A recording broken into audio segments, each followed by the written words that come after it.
로마서 3장 19절부터 22절 말씀 제가 봉독하겠습니다. 우리가 알거니와 무릇 율법이 말하는 바는 율법 아래에 있는 자들에게 말하는 것이니 이는 모든 입을 막고 온 세상으로 하나님의 심판 아래에 있게 하려 함이라.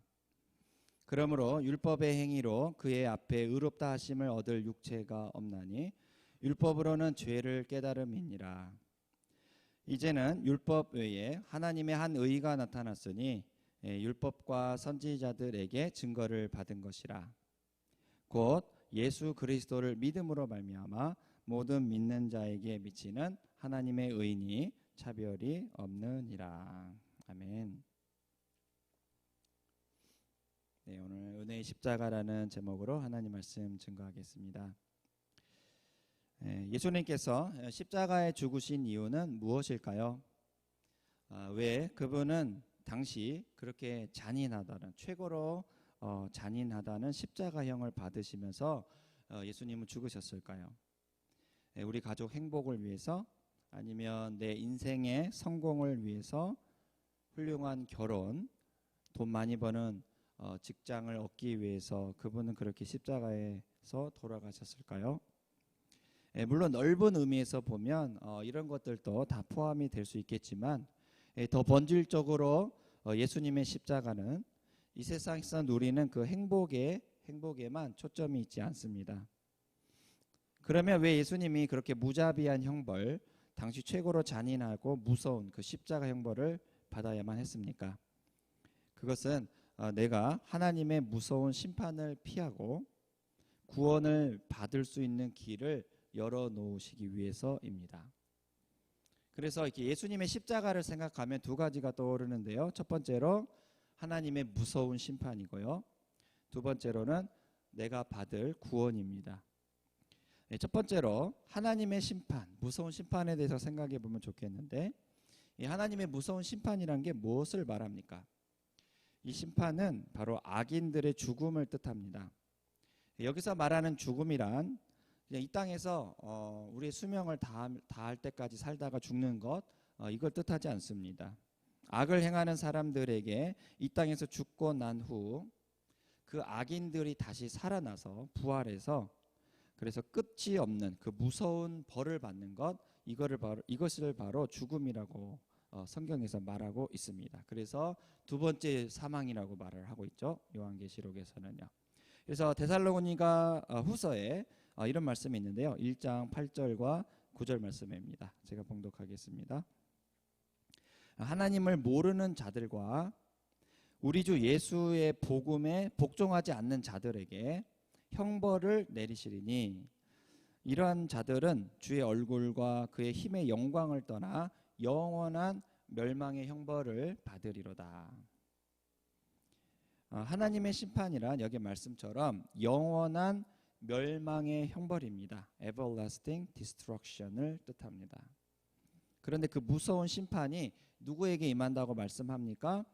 바로 악인들입니다. 하나님을 모르는 자들과 주 예수의 복음에 복종하지 않는 이 악인들에게 임한다고 말합니다.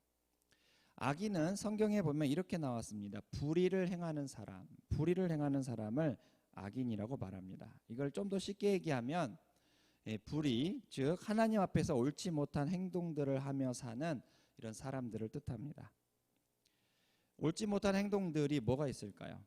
여러분도 다 알다시피 부도덕한 그 행동들을 또 우리가 불의라고 볼 수가 있죠. 성경에 이렇게 나옵니다. 거짓말, 음란, 욕심, 이기심, 불순종 등등 이런 게 많은 게 있을 겁니다. 성경에서는 대표적으로 몇 가지를 이야기하는데요. 로마서 1장 29절과 31절 말씀입니다.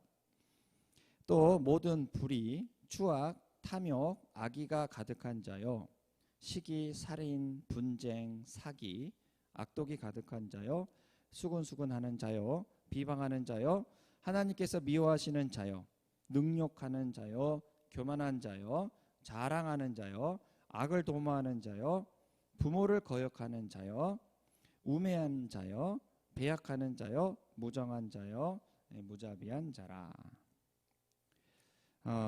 여기 말씀해 보면 정말 옳지 못한 행동들이 정말 많이 나와 있는데요. 이 옳지 못한 행동들을 나는 단 한 번도 해본 적이 없습니다라고 말할 수 있는 사람은 아마 없을 겁니다. 우리가 얼마나 생각으로도 악한지 모르겠습니다. 얼마나 음란한지 모르겠습니다. 야한 생각을 많이 하고 또 거짓말도 많이 하고요. 또 옳지 못한 행동들을 이렇게 많이 하면서 삽니다. 그래서 오늘 우리가 읽은 성경 말씀에 뭐라고 말할까요? 로마서 3장 20절 말씀입니다. 그러므로 율법의 행위로 그의 앞에 의롭다 하심을 얻을 육체가 없나니 율법으로는 죄를 깨달음이니라. 그러니까 여기 말씀처럼 이렇게 옳지 못한 행동들을 전혀 안 하면서 살아가는 사람은 단 한 사람도 없다고 이렇게 성경은 말합니다. 그러면 우리에게는 어떤 문제가 생기겠습니까? 어떤 위기가 생길까요? 바로 우리는 불의한 자가 되는 거죠. 곧 옳지 못한 행동들을 하는 사람들에게 사람이 되어서 하나님의 그 맹렬한 심판이 임할 수밖에 없는 그런 불의한 사람이 되는 것입니다. 그 하나님의 심판은 내가 이 세상에서 죽고 난 다음 다시 부활해서 다시 살게 되어서 받는 영원한 형벌을 뜻합니다. 이 세상에 어느 누구도 옳지 못한 행동들을 단 한 번도 한 적이 없는 사람, 그런 사람은 이 세상에 존재하지 않기 때문에 내 자신을 포함해서 인간이라면 누구나 다 예외 없이 그 하나님의 무서운 심판, 끝없는 형벌, everlasting destruction을 받아야만 하는 이런 기가 막힌 운명에 처한 것이죠. 단 한 사람도 예외 없이 이 죄인을 향한 불의를 향한 하나님의 이 맹렬한 심판을 피할 수 있는 사람이 단 한 사람도 없는 것입니다. 이게 진짜 무서운 일이고요. 이게 나에게는 최대한 아주 무서운 절망입니다. 이 세상에서 행복하게 살아봤자 그게 무슨 소용이겠습니까? 왜냐하면 끝이 없는 그 형벌이 기다리고 있기 때문이죠. 그 형벌은 어떠한 힘으로도 벗어날 수가 없습니다. 내가 이 세상에서 돈을 많이 갖고 있어도 또 많이 배워도 또 어떤 힘을 갖고 있어도 그 무엇으로도 이 예정된 하나님의 심판을 피할 수가 없는 것이죠. 왜냐하면 죽음을 극복한 사람은 단 한 사람도 없기 때문입니다. 그래서 하나님 말씀이 이렇습니다. 로마서 3장 19절 말씀입니다.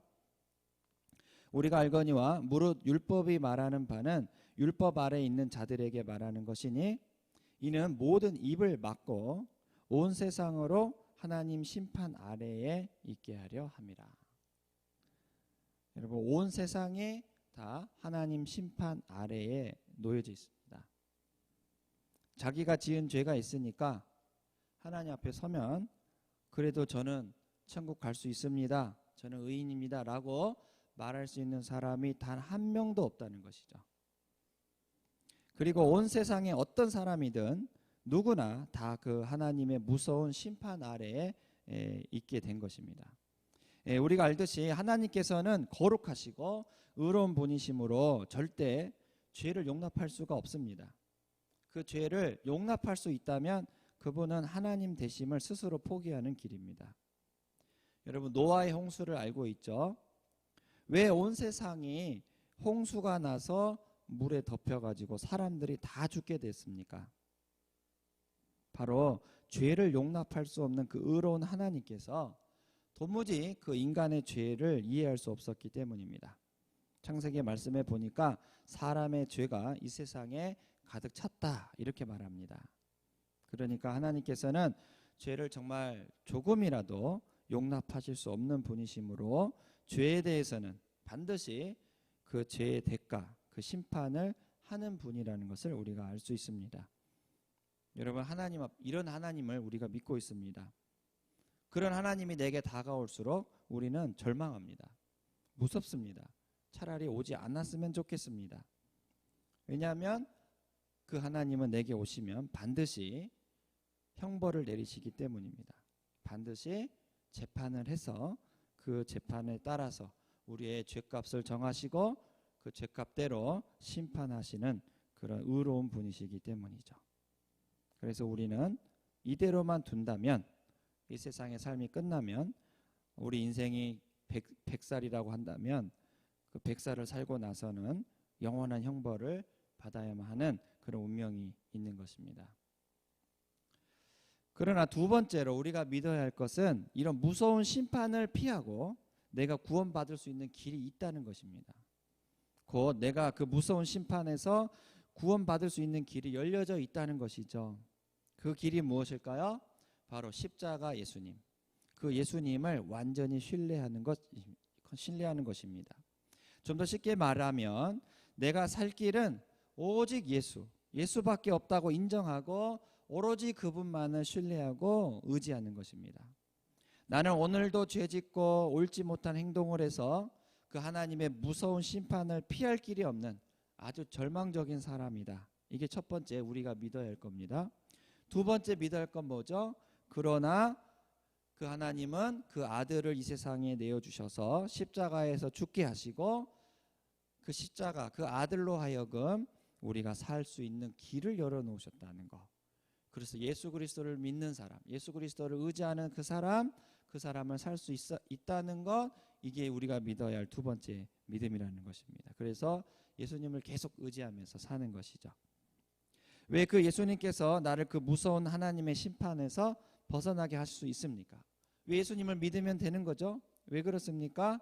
왜냐하면 예수님이 내가 당해야 할 그 죄의 심판을 대신 당해 주신 분이기 때문입니다. 옳지 못한 행동, 내가 그동안 지은 죄, 이거 다 어떻게 할 겁니까? 이 대가는 하나님 심판밖에 없어요. 재판장 앞에, 하나님 앞에 서서 내가 지은 모든 그 죄값을 받는 길, 이것 밖에는 해결될 길이 없는 것이죠. 근데 죄의 삭은 사망입니다.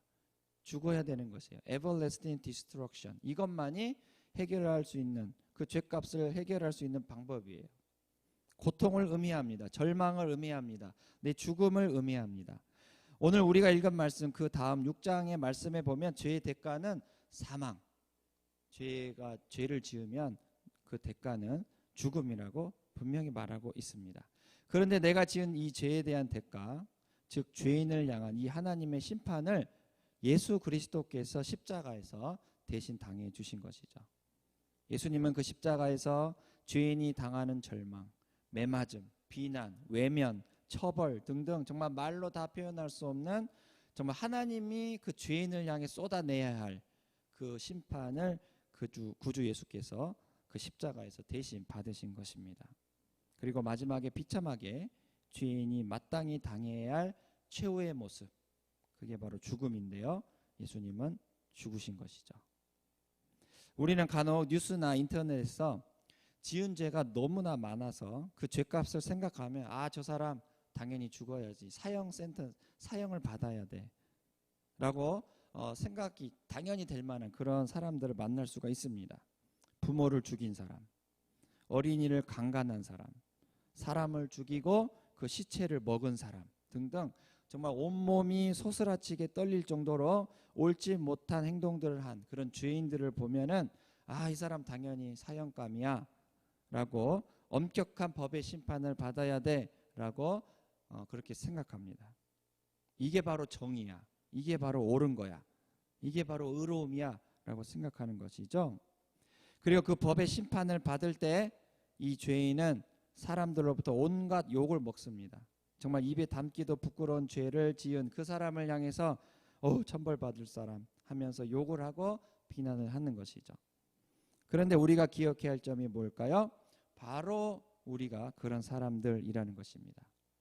우리끼리 볼 때는 잘 모르지만 의로우신 하나님의 눈에 우리가 보일 때는 마땅히 그런 죄인이라는 것입니다. 하나님께서 보실 때 우리는 다 엄격한 법의 심판을 받아야 할 옳지 못한 행동들을 정말로 수없이 끝없이 한 그런 사람들인 것입니다. 마땅히 비난받고 욕먹으면서 법의 심판을 받아야 할 사람들인 것이죠. 내가 이 모든 것을 원래 당해야 하는데, 그러나 예수님께서 내 대신 그 죄인을 향한 하나님의 맹렬한 심판을 당해 주셨습니다. 사람들이 예수님을 정말 형편없는 죄인으로 여겨서 그 십자가에서 너는 당연히 십자가형이야, 십자가에 못 박으소서, 십자가에 못 박으소서 하고 빌라도에게 막 큰 소리로 소리쳤던 그 장면 우리가 다 아실 것입니다. 마땅히 그 예수님은 법의 심판을 받아야 할 대상이었고 그 당시 최고의 형벌이었던 십자가형을 받으셔야 됐고, 사람들이 침을 뱉었고 주먹으로 때렸고 그 얼굴을 향해서 비난을 했습니다. 손가락질을 했습니다. 너는 마땅히 하나님 앞에서 저주받은 자야 하고 욕을 먹었고, 그래서 최고의 형벌, 십자가 형벌을 예수님은 받으신 것이죠. 그러나 그 십자가 자리, 그 자리는 원래 내 거였습니다. 하나님 앞에서 내가 원래 받아야 할 그런 죄값이었습니다.